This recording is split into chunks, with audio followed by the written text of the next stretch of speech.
The arrival. The sky burned. Captain Sarah Chen stood on the roof of the United Earth Defense Force headquarters, her eyes fixed on the horizon, where alien ships descended like vengeful gods. The air crackled with energy, and the ground trembled beneath her feet. She had trained for this moment her entire career, but nothing could have truly prepared her for the reality of an alien invasion. "Captain, we're receiving reports from all over the globe." Lieutenant Akira Tanaka's voice crackled through her earpiece. "They're hitting major cities simultaneously. Our conventional weapons are barely making a dent in their shields." Sarah clenched her fists, her mind racing. "What about the orbital defense network?" "Neutralized in the first wave, ma'am. We're effectively blind up there."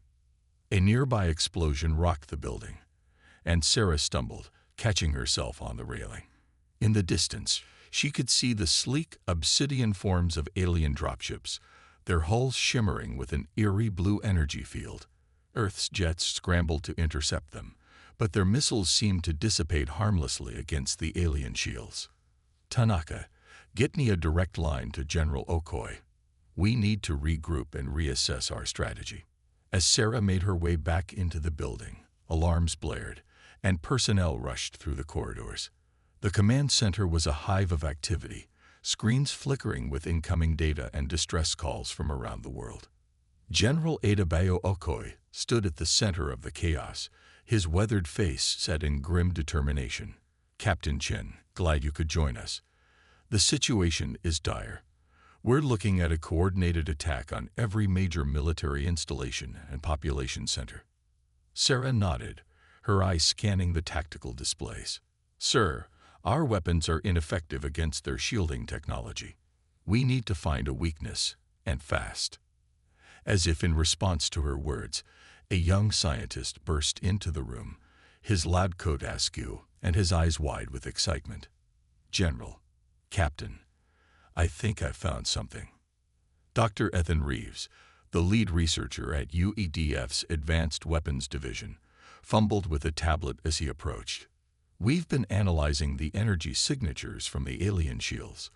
There's a pattern, a fluctuation that occurs every time they're hit with a certain type of electromagnetic pulse." General Okoi leaned in, his interest piqued. "Go on, Doctor." "It's not much, but for a fraction of a second, their shields weaken. The problem is, we don't have any weapons that can exploit such a brief window." Sarah's mind raced, an idea forming. What about old tech? Something they wouldn't expect or have defenses against. Dr. Reeves blinked. Then his eyes lit up. That could work. Something like a railgun, or even older. What about artillery? A howitzer? The room fell silent as the implications sank in. General Okoi was the first to speak. A howitzer? Against spaceships. It's insane, but it just might work. Captain Chen, I want you to oversee this project. Work with Dr. Reeves and see if you can make this crazy idea a reality. Sarah saluted, a spark of hope igniting in her chest. Yes, sir. We'll make it work. As she left the command center with Dr. Reeves in tow, Sarah couldn't help but feel a mix of determination and fear. The fate of humanity might just rest on their ability to turn an outdated weapon into humanity's last hope. Over the next few days, while alien forces continued their relentless advance, Sarah and her team worked tirelessly. They requisitioned old howitzers from museums and military storage, retrofitting them with cutting-edge targeting systems and specially designed shells. The key, Dr. Reeves explained as they worked, is to hit them with an electromagnetic pulse at precisely the right moment, then follow up immediately with a kinetic strike. The EMP will create that split-second vulnerability, and the physical projectile will do the real damage. Sarah nodded, her hands working deftly to adjust the firing mechanism. And they won't see it coming. They'll be looking for energy weapons, missiles, not chunks of metal hurled by explosives. As they prepared their secret weapon, reports from around the world grew increasingly grim. Major cities had fallen, millions were displaced, and Earth's conventional military forces were being systematically dismantled. Finally, after a week of feverish work, they were ready for a field test. Sarah stood beside the modified Howitzer, set up on a hill overlooking what had once been a thriving metropolis, now a battleground. "All units, stand by," she spoke into her comm. "Fire on my mark." In the distance, an alien dropship descended, its shields glimmering in the afternoon sun. Sarah took a deep breath, her finger hovering over the firing control. Now, the howitzer roared to life, a sound that hadn't been heard on a battlefield in decades. The specialized shell arced through the air, trailing wisps of electromagnetic energy. It struck the alien shield, creating a brief flicker. A split second later, the kinetic projectile followed, punching through the weakened barrier and striking the ship's hull. For a moment, nothing happened. Then, with a screech of tearing metal, the dropship began to spin, trailing smoke and debris as it plummeted from the sky. Cheers erupted from the human forces, but Sarah remained focused. "Reload. We've got more incoming." As alien reinforcements swarmed towards their position, Sarah knew that this was just the beginning. They had found a weakness, a glimmer of hope in the darkness. But the real battle was yet to come. The war for Earth's survival had entered a new phase, and humanity was finally ready to fight back. The underdog's gambit. The success of the modified howitzer spread like wildfire through Earth's remaining defense forces. What had started as a desperate gambit had become a symbol of hope, a reminder that humanity still had a fighting chance against the technologically superior invaders. Captain Sarah Chen found herself at the center of a whirlwind of activity. The United Earth Defense Force had initiated Operation Thunderclap, a global effort to retrofit and deploy howitzers against the alien threat. But time was not on their side. "We've got reports of major alien pushes in Asia and South America," Lieutenant Tanaka informed her during a strategy meeting. "They're adapting to our new tactics, changing their attack patterns to minimize exposure to our artillery." General Okoi nodded grimly. "They're learning. We need to stay one step ahead." Sarah leaned forward, her eyes scanning the holographic map before them. "What if we change our deployment strategy? Instead of fixed positions, we use mobile platforms. Keep them guessing." Dr. Reeves, who had become an integral part of the team, chimed in. "We could also vary the electromagnetic frequencies, make it harder for them to predict and counter the pulses." The next few weeks were a blur of action and innovation. Sarah worked closely with engineering teams to mount howitzers on rapidly deployable mobile platforms. Meanwhile, Dr. Reeves and his team refined the EMP technology, creating a range of frequencies that could be cycled through rapidly. But it wasn't just about technology. Sarah knew that the human element would be crucial. She personally oversaw the training of artillery crews, drilling them relentlessly on rapid deployment, target acquisition, and evasive maneuvers. "Remember," she told a group of young soldiers during a training session, "we're not just firing a weapon. We're buying time for humanity. Every alien ship we bring down is another day our people survive, another chance to turn this war around." As the training intensified, so did the pressure. Alien forces had established strongholds in several major cities, using them as bases for further incursions. The howitzers had slowed their advance, but the invaders were far from defeated. One evening, as Sarah pored over battle reports in her makeshift office, she received an unexpected visitor. It was Private Maria Gonzalez, one of the younger recruits in the artillery program. "Captain," Maria said, her voice trembling slightly, I'm scared. What if this isn't enough? What if we're just delaying the inevitable?" Sarah looked at the young soldier, seeing the fear and doubt that she herself fought against every day. She stood and placed a hand on Maria's shoulder. "Fear is natural, Private. But remember this, throughout history, humanity has faced seemingly insurmountable odds. And time again, we've surprised ourselves with our resilience, our creativity, and our determination." She walked to a window, gazing out at the bustling base where howitzers were being prepared for deployment. "Look out there," Just a few weeks ago, we thought we were finished. Now, we're fighting back. We're adapting, innovating, refusing to give up. That's what makes us human, and that's why we'll win." Maria straightened, a new resolve visible in her posture. "Thank you, Captain. I needed to hear that." As the private left, Sarah turned back to her reports, a renewed sense of purpose flowing through her. They were the underdogs in this fight, but throughout history, underdogs had changed the course of wars through sheer will and ingenuity. The next day brought a critical test of their new strategies. Alien forces launched a major offensive against one of Earth's last remaining strongholds in Europe. Sarah coordinated the defense from a mobile command center, orchestrating the deployment of Howitzer units with the precision of a conductor leading a symphony. "Echo Team, deploy to Sector 7. Foxtrot, I need suppressing fire on that cruiser. Delta, stand by for rapid relocation." The battle raged for hours, the sky lit by the flash of electromagnetic pulses and the trails of kinetic projectiles. Alien ships fell from the sky, their once impenetrable shields now vulnerable to Earth's revitalized artillery. But the aliens fought back fiercely. Energy beams lanced across the battlefield, vaporizing human positions. Dropships deployed waves of ground troops, their advanced weaponry cutting through defensive lines. In the heat of battle, Sarah received an urgent communication from Dr. Reeves. "Captain, we've detected a new energy signature from the alien flagship. They're charging some kind of massive weapon." Sarah's mind raced. This could be the aliens' attempt to neutralize the Howitzer threat once and for all. She had to act fast. "All units, this is Captain Chen. We have a priority target. I need all available howitzers to concentrate fire on these coordinates." She uploaded the targeting data, a high-risk gambit that would leave other sectors vulnerable.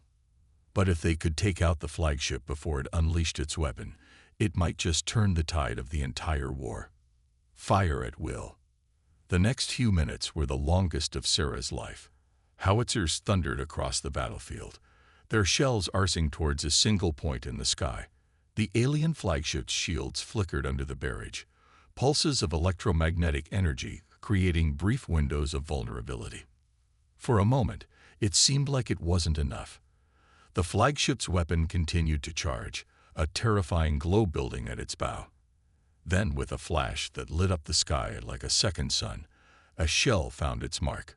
The massive alien ship shuddered, secondary explosions rippling along its hull. "Direct hit," Tanaka's voice crackled over the comm. "The flagship is going down." Cheers erupted across all channels as the enormous vessel began to lose altitude, trailing fire and debris. Its destruction sent shockwaves through the alien forces, their coordinated attack faltering and breaking apart. As the dust settled and the extent of their victory became clear, Sarah allowed herself a moment of relief. They had won a significant battle, proving that their strategy could work on a large scale. But she knew this was just the beginning. The aliens would regroup, adapt, and return with new tactics. The war was far from over. As she watched Earth's forces secure the battlefield, Sarah's resolve hardened. They had shown what humanity could do when pushed to the brink. Now, it was time to push back. The underdog's gambit had paid off, but the greatest challenges still lay ahead.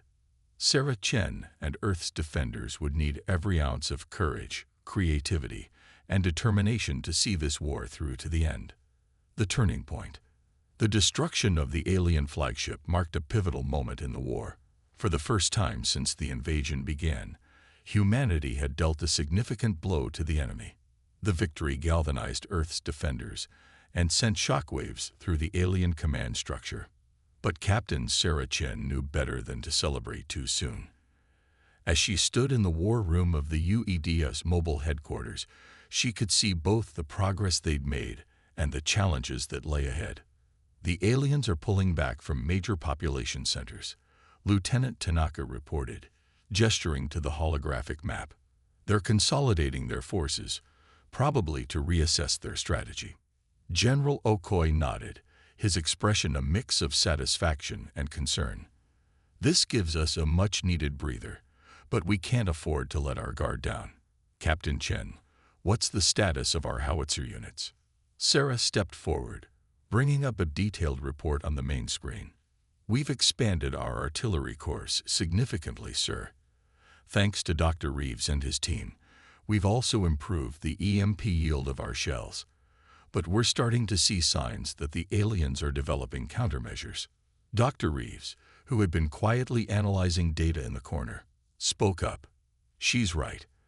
Our latest intel suggests they're working on some kind of adaptive shielding. If they perfect it, our current advantage might be neutralized. A tense silence fell over the room. They all knew what was at stake. If the aliens overcame the howitzer threat, Earth would be back to square one, facing an enemy they couldn't hope to defeat with conventional means. Sarah's mind raced, considering options.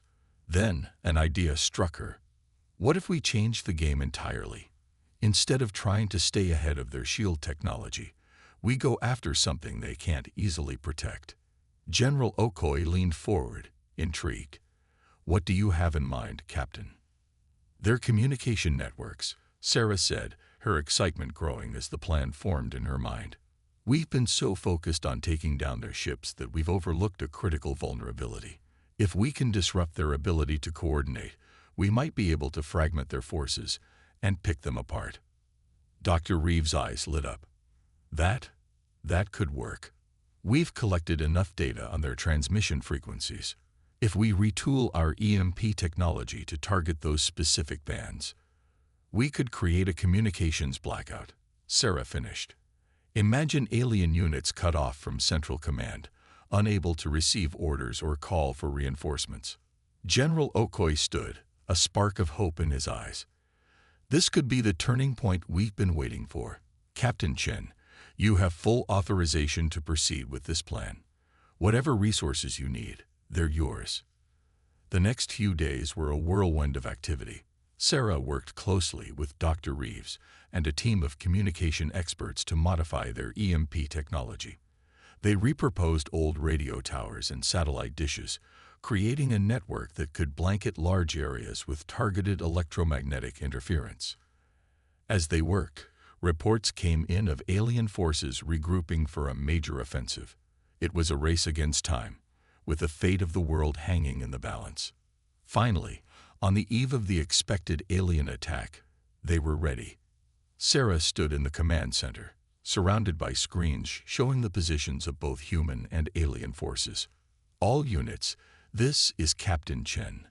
Operation Silent Storm is a go. Commence EMP broadcast on my mark. She took a deep breath, her finger hovering over the activation switch. 3, 2, 1, mark. Across the globe, modified transmitters hummed to life, flooding the airwaves with precisely calibrated electromagnetic pulses.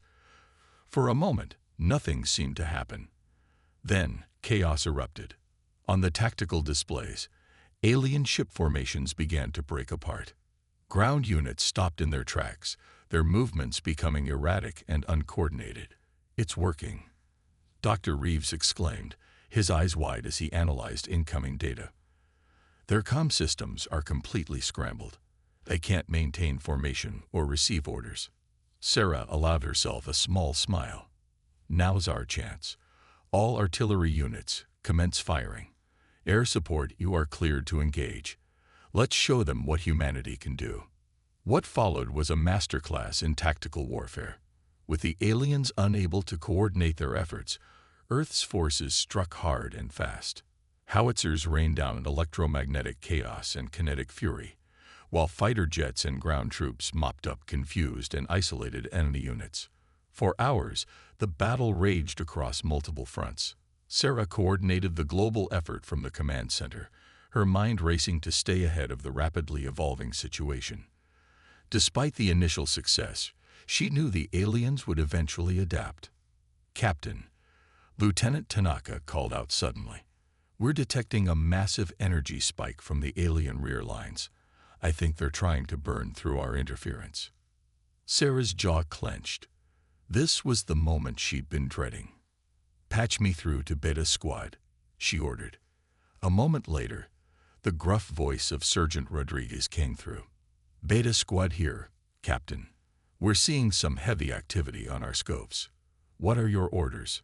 "Sergeant, I need your team to take out that transmitter. It's a high-risk mission, but if they restore their comms, we lose our advantage." There was a brief pause before Rodriguez responded. "Understood, Captain. We'll get it done." Sarah watched on the tactical display as Beta Squad's markers moved towards the alien position. Her heart raced, knowing she had just sent good soldiers into extreme danger. Minutes ticked by, feeling like hours. Suddenly, Rodriguez's voice crackled through, heavy with static. "Captain, we've reached the target, but they got it heavily guarded. We need immediate fire support to have any chance." Sarah hesitated for a split second. The area was crawling with alien forces, and any strike risked hitting her own people.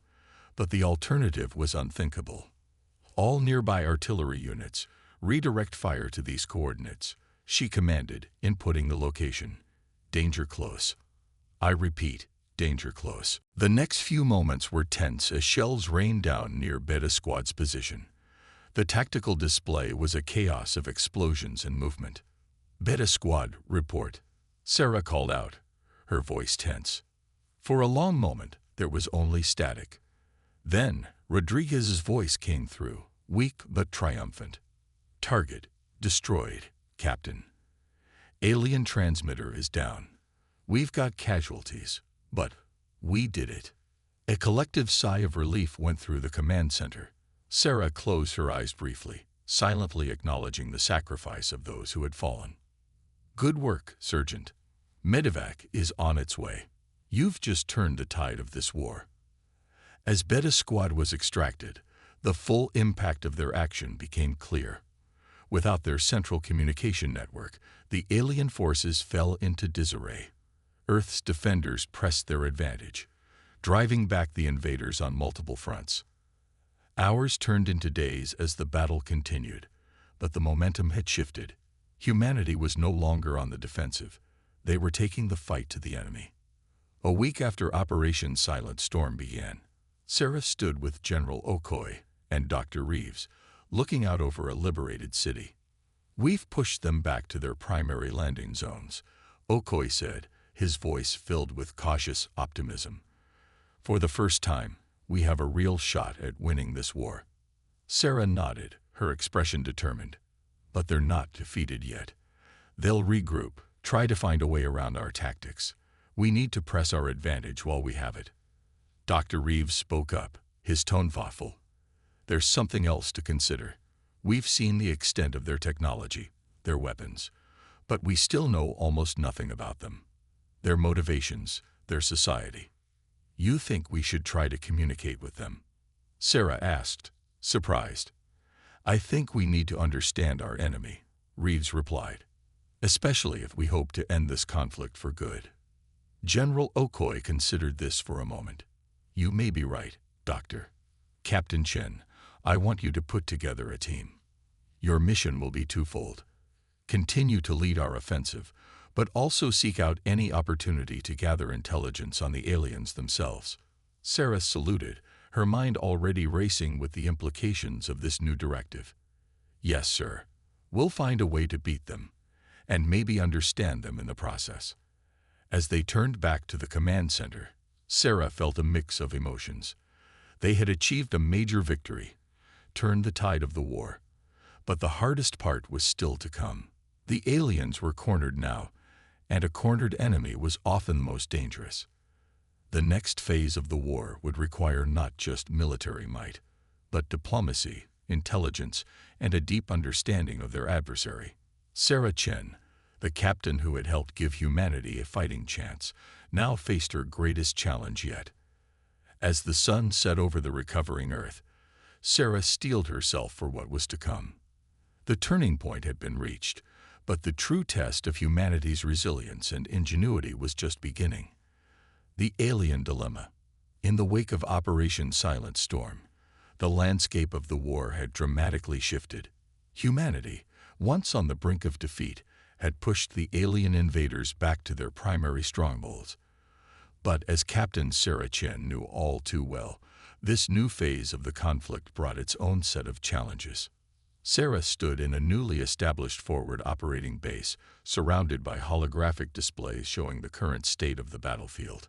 Alien forces had consolidated their positions, creating heavily fortified zones that bristled with advanced weaponry. They're dug in deep, Lieutenant Tanaka observed, zooming in on one of the alien strongholds. Conventional assaults would be suicide. Sarah nodded grimly. And we can't rely on the same tricks that got us this far. They've adapted to our EMP tactics, developed countermeasures against our howitzers. We need something new. As if on cue, Dr. Reeves entered the command center, his tablet clutched tightly in his hands.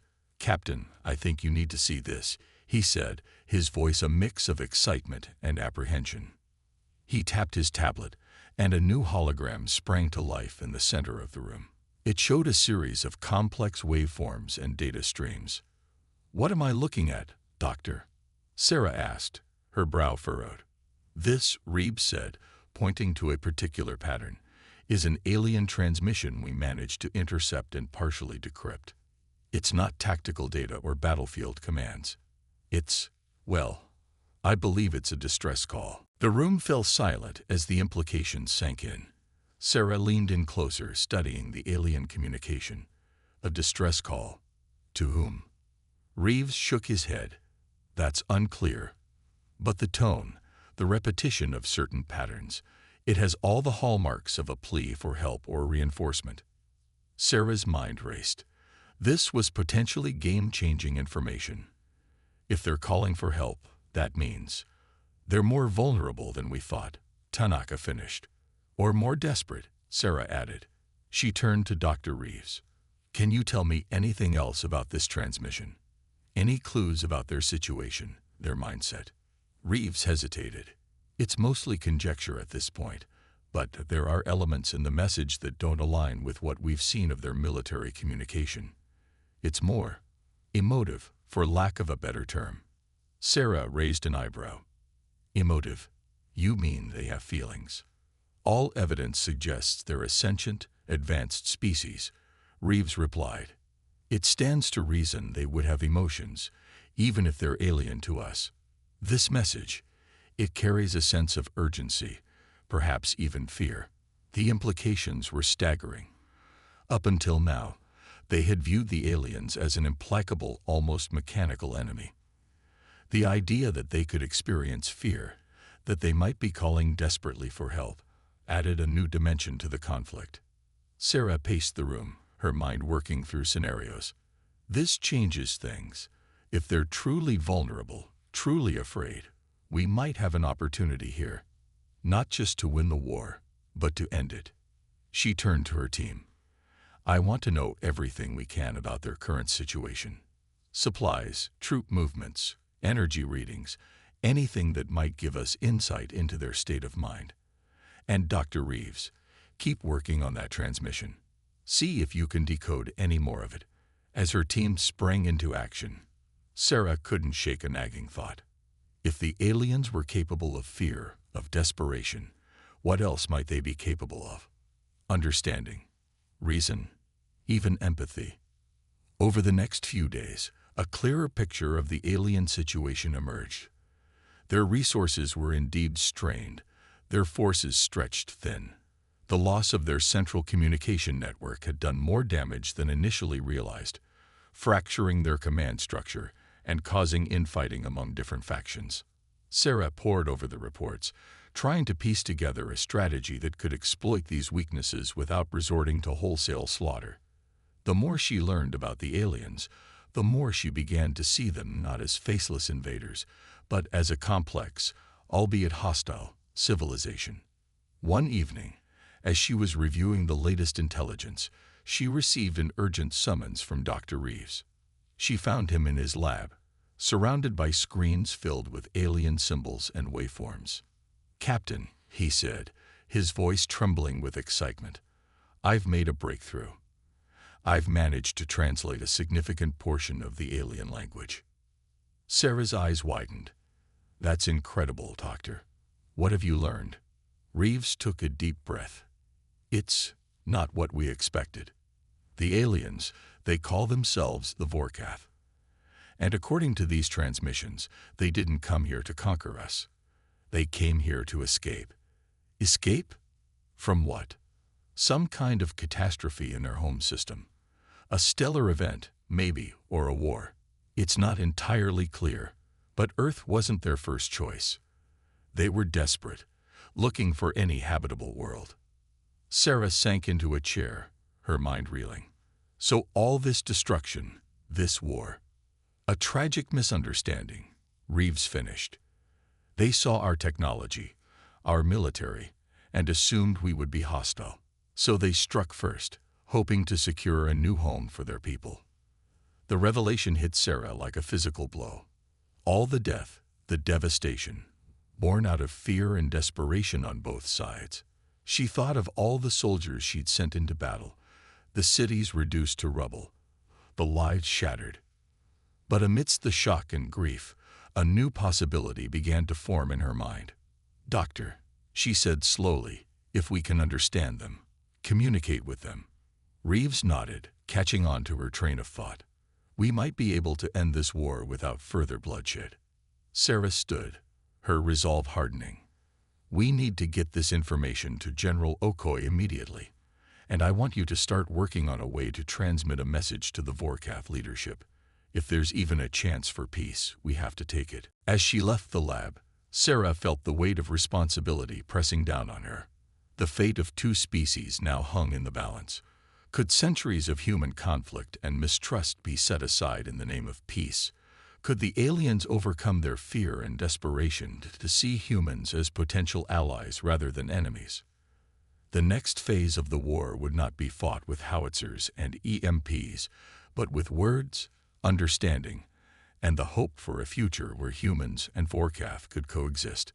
It was a daunting challenge, but as Sarah had learned throughout this war, humanity was capable of rising to even the most impossible challenges. The alien dilemma had become humanity's dilemma, and the resolution would determine the course of Earth's future among the stars. The resolution. The revelation about the true nature of the Vorkath invasion had sent shockwaves through Earth's leadership. In a secure bunker deep beneath what was left of Geneva, Captain Sarah Chen stood before the United Earth Defense Council, presenting the startling intelligence gathered by Dr. Reeves and his team. "And so, we believe that opening a channel of communication with the Vorkath leadership is not only possible, but potentially crucial to ending this conflict," Sarah concluded, her voice steady despite the gravity of the situation. The room erupted into a cacophony of voices, some supportive, others vehemently opposed to the idea of negotiating with the invaders. General Okoye raised his hand, silencing the council. "Captain Chen," he said, his voice carrying the weight of command, "while this information is certainly illuminating, it doesn't change the fact that these aliens have caused unprecedented destruction on our planet. How can we trust that this isn't some sort of deception?" Sarah had anticipated this question. "Sir, the intercepts we've decoded weren't meant for our ears. They're internal communications, distress calls to their home system. There's no strategic value in faking that kind of vulnerability." Dr. Reeves, standing beside her, added, "Furthermore, our analysis of their technology and resource usage supports the theory that they're a civilization in crisis. They're not here as conquerors, but as refugees, desperate, frightened refugees with vastly superior technology." The council chamber fell silent as the implications sank in. It was President Yarambiki who finally broke the silence. "Even if what you say is true, Captain, how do you propose we proceed? We can't simply lay down our arms and hope for the best." Sarah straightened, her mind racing through the plan she'd been formulating since the discovery. "No, Madam President, we can't. But we can open a dialogue from a position of strength. We've pushed them back, disrupted their communications, shown them that humanity is not to be underestimated. Now we offer them an alternative to mutual destruction." She tapped a control, bringing up a holographic display of Earth and the surrounding space. "We propose a joint mission, human and Vorkath, to a nearby star system we've identified as potentially habitable. We offer them our assistance in establishing a new home, in exchange for peaceful coexistence and shared technology. The council erupted again, but this time there was an undercurrent of hope amid the skepticism. President Mbeki leaned forward, her eyes sharp. And if they refuse? If this is a ploy to buy time for reinforcements? Then we'll be no worse off than we are now, Sarah replied firmly. But if it succeeds, we end this war and potentially gain an ally with technology centuries ahead of our own. The benefits far outweigh the risks. After hours of debate, the council finally reached a decision. Operation Olive Branch, as it was dubbed, was given the green light. Sarah, along with a team of diplomats, scientists, and a small military contingent, would attempt to make contact with the Vorkath leadership. The next few days were a whirlwind of preparation. Dr. Reeves worked tirelessly to refine their understanding of the Vorkath language, while Sarah drilled with her team on first contact protocols and potential scenarios. Finally, the day arrived. At a neutral location, the war-torn city that had been evacuated early in the conflict, Sarah stood with her team, facing a delegation of Vorkath that had cautiously agreed to the meeting. The aliens were tall, their bodies covered in iridescent scales that shifted color with their movements. Their eyes, large and multifaceted, regarded the humans with a mixture of wariness and curiosity. Sarah took a deep breath and stepped forward. Using the translation device Dr. Reeves had prepared, she began to speak. Greetings, people of Vorkath. We come to you not as enemies, but as fellow sentient beings seeking understanding and peace. The lead Vorkath, its scales shimmering with hues of blue and green, responded. The translator conveyed its words. You speak of peace, yet your weapons have devastated our forces. Why should we trust you? Sarah nodded, acknowledging the point. We fought because we believed we were under attack, just as you struck first believing we would be hostile. But now we know the truth of your situation, your search for a new home. We're here to offer an alternative to this war, a chance for both our species to survive and thrive. She outlined the proposal: joint exploration and colonization of a new world, sharing of technology and resources, a future of cooperation instead of conflict. As she spoke, she could see the Vorkath delegation's posture changing, the hostile wariness giving way to cautious hope. The negotiations that followed were intense, often teetering on the brink of collapse. Trust was in short supply on both sides, with centuries of human conflicts and the recent devastation of the invasion weighing heavily on every discussion. But as the talks progressed, something remarkable began to happen. The more the two species interacted, the more they began to understand each other. The Vorkath, it turned out, were not so different from humans in their core desires: safety, prosperity, and a future for their children. Sarah found herself forming an unlikely bond with Zarthal, the lead Vorkath negotiator. During a break in the formal talks, they stood together, looking out over the ruined city that served as their meeting ground. Your people have suffered greatly, Zarthal said, its multifaceted eyes reflecting the setting sun, as have ours. Perhaps that shared pain can be the foundation for understanding. Sarah nodded, feeling the glimmer of hope. In our history, some of our greatest alliances were forged in the aftermath of terrible conflicts. Maybe this is our chance to write a new chapter, not just for Earth or Vorkath, but for both our species among the stars. As the negotiations neared their conclusion, a new crisis threatened to unravel everything they had worked for. A faction of hardline Vorkath, unwilling to accept peace with the humans, launched a desperate attack on the negotiation site. In the chaos that followed, Sarah found herself fighting side by side with Zarthal, human, and Vorkath weapons fire, intermingling as they repelled the attackers. It was a crucible of fire, a moment that would define the future of both species. As the dust settled, Sarah and Zarthal stood amidst the aftermath, breathing heavily. They looked at each other, then at the mixed group of humans and Vorkath who had come together to defend the peace process. Perhaps, Zarthel said slowly. This is what we needed. A common enemy, a shared victory. Sarah nodded, a wry smile on her face. Nothing brings people together like having to watch each other's backs. In the days that followed, the peace accords were finalized. The terms were complex, involving gradual withdrawal of Warcraft forces, sharing of technology to repair Earth's damaged ecosystems, and a joint mission to explore and colonize the nearby star system. As Sarah stood on the podium beside President Mbeki and the Warcraft High Commander, watching the signing of the historic document, she felt a profound sense of accomplishment, tinged with sadness for all that had been lost. The President's voice rang out across the assembled crowd of humans and Warcraft. Today, we turn the page on one of the darkest chapters in human history. But we do not simply return to the way things were. We move forward into a future that holds challenges and opportunities we could never have imagined. She gestured to the Warcraft delegation. Our new allies bring with them knowledge that will revolutionize our understanding of the universe, and in return, we offer them something they had lost, hope and a place to call home. As the crowds cheered, Sarah's mind was already racing ahead to the challenges that lay before them.